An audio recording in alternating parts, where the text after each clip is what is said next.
Everyone is telling you that selling on Amazon is completely dead in 2025, but people are actually building real successful businesses in today's day and age. You see, because the old approach of only selling one type of product or only focusing in one type of niche is the exact reason why people are not getting the results that they want. And inside today's video, I'm going to walk you through the new best way for you to be able to sell on Amazon in 2025 to maximize your results and build a profitable and sustainable Amazon store, so that way you can work smarter and not necessarily so much harder. Let's get into it. And if you don't know me, my name is Cannell-Cohen. I am a 4-year Amazon expert. I've been running my own Amazon store over the last 4.5 years, and I've also been able to help over 679 people help start and scale their own Amazon businesses as well. So everything that I relay to you guys is what I've learned through my process of coaching so many different other students, of scaling so many different other stores, and scaling my own personal store to a little bit over $1 million in total sales so far this year in 2025. All right, so the first thing I see a lot of people oftentimes make the biggest mistake with their Amazon stores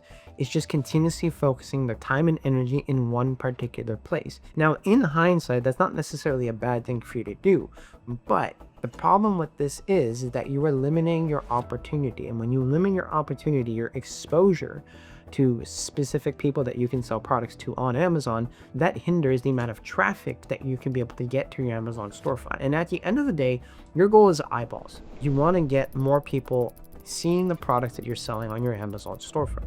The more eyeballs you get, not all of them are going to convert, but a specific percentage of them will end up converting. So the general rule of thumb is the more eyeballs you have, the more sales that you're going to end up making. And having a one product type of store, or having a store that just only focuses on one particular niche, is a sure way for you to be able to limit yourself in the amount of opportunity that you can get exposed to. Because look, there's over 300 million active consumers shopping on Amazon every single month. If I only decide to focus on selling, electronical SD cards or something along those lines, I'm going to limit myself to maybe about 0.01% of that 300 million. It's still a decent amount of people, don't get me wrong, but we got to be able to diversify at the end of the day. And with that also comes with a lot of people just simply focusing on the monetary value of making money on Amazon. Now, I say this with 100% truthfulness at the end of the day. Making money on Amazon is not hard. It's not a difficult thing to do. What's difficult is being able to do it for an extended period of time with minimal volatility and consistent upward trend. So I'll tell you a little bit about this student that I've been working with for, I believe, almost 4 months now. And her name is Abigail. And Abigail, we first actually had a call. She was inquiring about joining the mentorship program in about late August of 2024. And when she had that initial call with us, she decided, you know what, she wanted to try things out on her own, which is absolutely no problem. People either pay with their time or they pay with their money.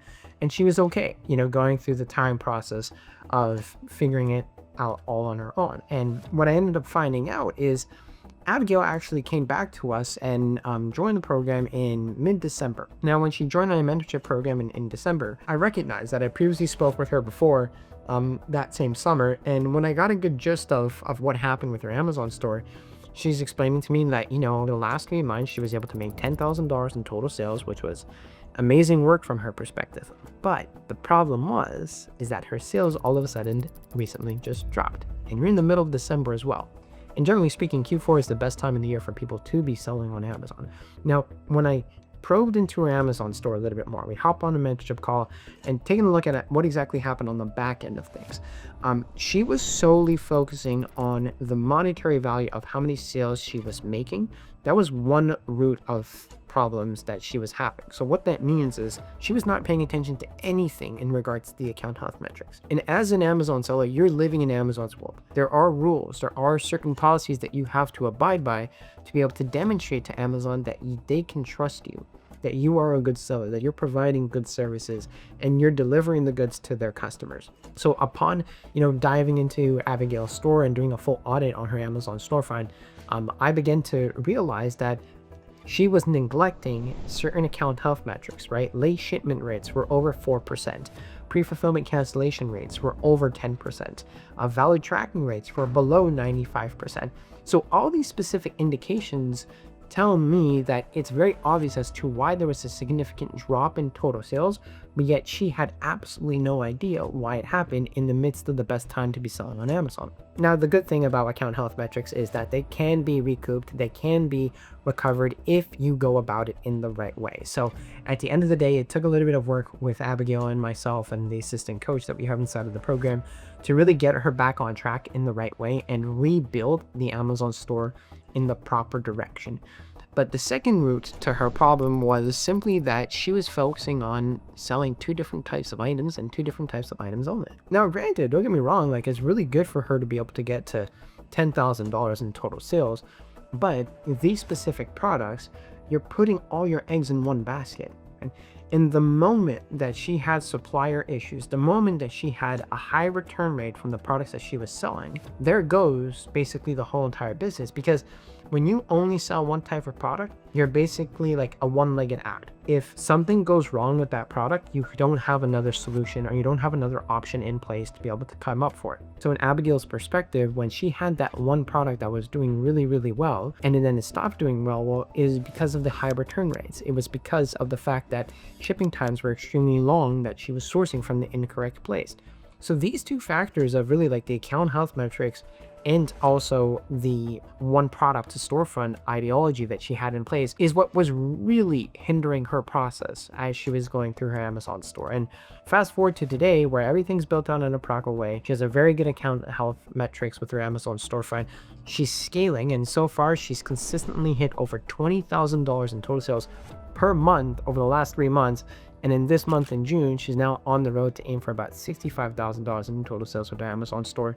This is how we get from people shifting from an old approach that they're always so commonly using to the new approach that I'm going to explain to you everything inside of this whole entire video. Now, I have this specific saying that goes inside of my mentorship program where perfection is the enemy of progress. And what that basically means is you're not aiming to only find the best of the best product listings when you're selling on Amazon, right?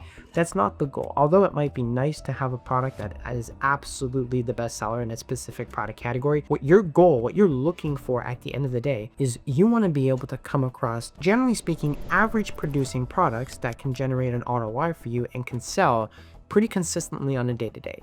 But that's going to come from not just one product, but a slew of maybe 20 to 50 different items that you're going to have inside of your inventory. So a lot of people try to be so perfect with their product listings and try to only find the one perfect type of product, and that ends up minimizing their chances of being successful, but it also takes so much longer for them to be successful. And unfortunately, in today's day and age as well, like, you'll see a lot of content out there on YouTube, on Instagram, of people just simply reiterating absolute garbage inside of, maybe their courses or their programs or here on YouTube as well. Just simply because they don't know any better. Just simply because these aren't people that are actively practicing what they preach, right?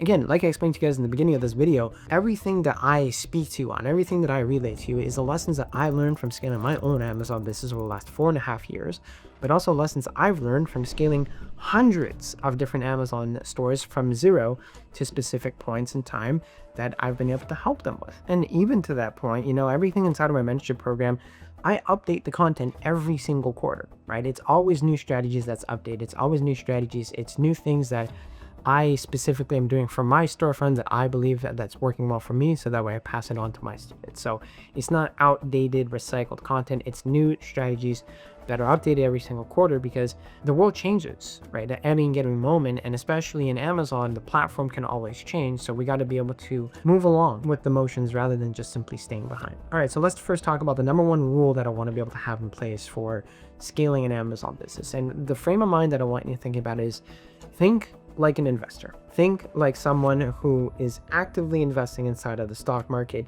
What is the number one rule of thumb that they always promote, right? Don't put all your eggs in one basket. Diversification is key. Diversification is there to help minimize volatility in your earnings. And again, this is what a lot of people in the stock market oftentimes say. And look, at the end of the day, maybe you can relate to this where you've put all your money into a specific penny stock that you were praying and hoping to do really, really well, but at the end of the day, it just completely bombshelled on you and you lost all your money. That's what happens when you put all your money in one stock, right? You're exposed to a high amount of risk. You're exposed to you losing a lot of money at the end of the day. Now, how this same principle works to you selling on Amazon, well, if you only sell one type of product, you're basically praying and hoping that you're going to be able to make consistent sales from one item only. But what that also means, you're going to be dealing with hyper competition in one particular product area. Right? So for example, if I only wanted to list a fitness product that was a fitness workout band that people can utilize to grow their glutes, let's say, for example, I would expect that there would be an increased amount of competition for that particular product throughout the first couple of months of the year because of new year, new me. So if I'm a one product type of store, well, what ends up happening is I'm going to get completely demolished by the insane competition that comes about throughout the first couple of months of the year. I can't just sit there and complain and wonder why I'm not making sales. The answer to that is pretty simple. So the rule of thumb I often talk about is called the 70-30 rule. So this is where it's your diversification rule to ensure that one, you're going to have consistent sales, but two, you're not exposed to so much volatility where your Amazon sales are up one day and then down another day and so on. So the 70-30 rule basically means that 70% of your storefront is going to be selling in major categories. So we're going to talk about home and kitchen, sports and outdoors, tools and home improvement, office supplies, pet supplies, let's say, for example, patio, lawn and garden, and so on. Just think about the product categories that people buy from no matter what time of the year it actually is. And the other 30% of the products that you're going to be selling are going to be focused on more seasonal aspects. So the best way that you can be able to go about this is thinking about how is the current season and time throughout the world affecting what people purchase. So right now, the time of this recording, we're in June. So because we're in June, we're in the midst of June right now, it's getting a little bit hotter. It's getting to peak temperatures right now, especially here in Canada. So what that ends up meaning is a lot of people are beginning to look at different things in terms of, well, pools, let's say, for example, certain things with lawnmowers, let's say, certain things with, cold plunges as well in today's day and age. So I can see that the weather influences what people are searching for on Amazon. And that's what you want to try to encompass within your 70-30 rule. The 30% is where you're going to want to optimize in the high spikes of sales that you have with your Amazon business, alongside making consistent sales from the 70% of the products that you're going to be selling in major categories. So we can take someone like MJ, for example, that's one of our newest students inside of our program, where her first sales started on May 29th, and 7 days later, she was able to get to about $14,000 in total sales with her brand new Amazon store. Now, all of this did not come from one product and one product only. All of this came from specifically diversifying the amount of products that they have available within her storefront. And at the end of the day, she was rewarded for it because she put a lot of time and effort into this, right? It's not to say that it, happened in the blink of an eye. It didn't necessarily happen that way. MJ is someone that definitely took it seriously in regards to her whole entire process of scaling on Amazon. And she just listened throughout the whole entire mentorship, and she took action pretty aggressively. Or even on a larger scale, someone like Christian Van Ham, who did over $2 million in sales over the last 30 days with his Amazon business. He's one of my long-term students, but this is really the play of diversification. This was what happens when you trust the process, you're persistent and you're patient, and you play the long game with your Amazon store, and you take care of your account health metrics. So the diversification part is really, really vital to the success of an Amazon store, whether it be new, whether it be a more seasoned Amazon store.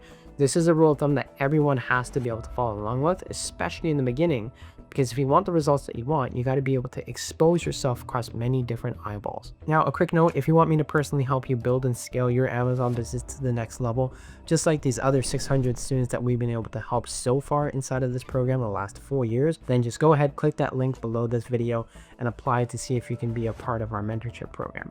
Spots are limited. I don't necessarily accept anybody, so hence why I want to be able to see if you'd be a good fit and if we'd be a good fit for you. All right, so just to recap, we first covered the 70-30 rule. Now what we're going to be talking about is the account health metrics. Now, this is the second rule of thumb every Amazon seller needs to know about in 2025 if you want to be successful. So account health metrics are not something that can help you make a lot of money, just to be clear. But account health metrics are something that can most definitely stop you from making a lot of money. So you got to be mindful that selling on Amazon is not just about making money. It's about building an actual real business that has 5-star reviews and that has a lot of credibility. So one of the most simple things that people oftentimes miss is getting 5-star reviews from their Amazon customers.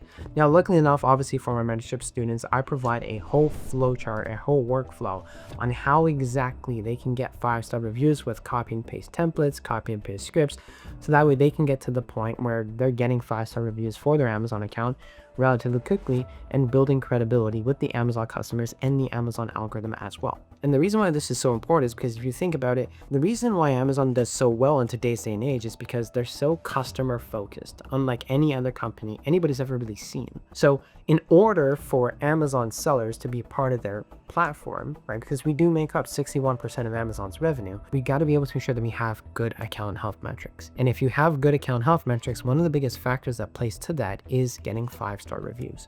So an account that has 5-star reviews will rank higher comparatively to the account that doesn't have 5-star reviews. Is the 5-star reviews is basically a trust metric that Amazon utilizes to say who's a good seller and who's a bad seller at the end of the day. And those that are good sellers get boosted higher in the algorithm, get more buy box positions, and make more sales comparatively to those that have no reviews or bad reviews. Then what ends up happening is they're in a position where their sales are going to take a hit. Now, outside of the 5-star reviews, we're going to also talk about the 3 realms too of account health metrics. Now, I did cover this in a whole entire separate audio video, but just to cover this very briefly, there's 3 specific parts that Amazon looks at for an Amazon account. So the first part is going to be the customer service performance. Customer service performance is pretty self-explanatory at the end of the day. They just want to be able to make sure that customers are always happy, right? That you're delivering to customers on time, that customers are getting the products in good conditions. Now, the second point to that is policy compliance. Policy compliance is basically ensuring that you're not listing products that you're not supposed to list. And we can easily overcome this with a tool like IP Alert. That's a Google Chrome extension that you can utilize to tell you what brands you can resell and what brands you cannot resell. So for example, KitchenAid is not a reseller friendly brand, so I would not list those types of products. If I do, then I would receive a policy violation against my Amazon account, and essentially it would affect my account health metrics. And lastly is going to come to the shipping performance. Now, because we are doing FBM, fulfillment by merchant, we are the ones that are in charge with the shipping aspects. So our products are going from supplier directly to Amazon consumer. There's no intermediary. So you never touch a product, you never see a product or anything like that. But you got to be able to make sure that the products are still being delivered on time, the products are still being confirmed shipped on time, and you're also ensuring that you're providing customers with valid tracking information. So like I said, account health metrics are not something that can help you make a lot of money, but they're most definitely something that can prevent you from making a lot of money. All right, now with the fourth rule of thumb, which is probably the most important rule of thumb, is going to come down to product research. Now, this is your $1 million question. This is everything you want to know about specifically the process, the tools, the resources you need to be able to be successful with something like this. And inside of the product research, this is the one way that you're going to be able to make money. Okay, it's your income producing activity for an Amazon business. Even if you have the best of the best account health metrics, you have the best US based or Canadian based suppliers that you can be able to utilize, that doesn't matter unless you know how to identify what products people are looking to buy at this current moment. So what I've gone ahead and done is I've actually created a full product research cheat sheet for every single one of you. All you got to do is click the link down below to be able to download that product research cheat sheet. It is a Google document, and it'll explain to you the principles to product research, the specific KPIs I look for in an Amazon product to understand whether or not it's profitable or unprofitable. And that way you can have a good understanding of what goes into product research. So that way you got the right tools, the right resources for you to be able to identify what's hot selling and what's not hot selling. Now, if you focus on these 3 things, this is what's going to make the difference between you being a successful Amazon seller and you being an Amazon seller that has inconsistency, that has volatility, that has, poor account health metrics, and you have a hard time being able to qualify for new brands to get ungated, or you're having a hard time getting in the buy box position to make more sales. These are the things and differences between people that have access to the right information comparatively to people that just want to simply try it out on their own and end up making costly mistakes that cost them time and money as well. And remember, there's no such thing as a perfect product listing. You don't want to have a one-stop shop type of store where you're only selling one type of product. You're going to limit yourself, right? And the goal of selling on Amazon, the way in which that we do it, it doesn't cost you anything to list a product on Amazon, so why not try it? right? Think of it this way, like, what do you have to lose, right? The only way that you can fail in going about something like this is you not actually ever trying at the end of the day. That's the only way that you can really fail. Because if you do try, you either win or you learn. And for every single one of you, it might be uncomfortable starting a new business or a new Amazon store, but that uncomfortability is the thing that's going to get you to exactly where you want to be. So making money on Amazon isn't the hard part. The problem is a lot of people don't know how to go about it in the right way. People don't know how to take care of their account health metrics, and people really don't know how to identify the types of products that people are looking to buy, especially in today's day and age. So if you want a full rundown on how exactly to build and scale a super profitable Amazon business from A to Z, whether you're a new seller or pre-existing seller, then go ahead, click that first link in the description down below and apply to be a part of my mentorship program, so that way I can help you build something that's real and build something that's actually sustainable. Now we're going to go through the whole 9 yards of setting up your account the right way, making sure you get 5-star reviews for your storefront, using our scripts, templates, and SOPs. Going to give you a whole entire resources on how to track your financials and giving you a financial tracking dashboard. Going to give you a list of over 4,000 dropship friendly suppliers that you can be able to utilize, and going to walk you through all of my product research methods I use to make over $1 million in sales so far this year with my own Amazon business, and I'm going to show you how to fully automate your Amazon store as well. So if you want access to all of that and you want to get a good behind the scenes look on how it works and get your questions answered for you specifically, click the first link in the description down below, and I'll see you all in the next video.